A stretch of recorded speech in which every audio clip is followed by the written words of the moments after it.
तुम्ही कुठला रस्ता निवडाल? गावात जाणारा 2 झाडांच्या मधनं समृद्ध जीवनशैलीकडे येणारा रस्ता, का शहरातला कॉन्क्रीट मधला धकाधकीचा आणि स्ट्रेस मधला रस्ता?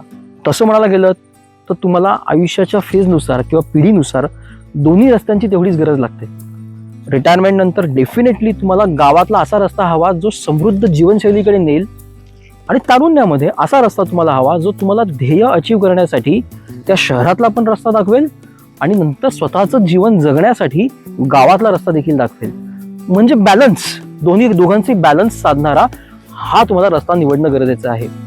मग त्यासाठी तुम्हाला यायचंय दापोलीमध्ये, कोकणामध्ये, प्रोमकडे, नक्षत्रमध्ये 54 बंगल्यांची भव्य टाउनशिप, जिकडे तुमची समृद्ध जीवनशैली वाट तर बघतेच आहे, पिढ्यांना नवीन अर्थ सांगणारा असा प्रकल्प की जिकडे गाव म्हणजे काय आणि नाती म्हणजे काय हे डिफाईन करतं.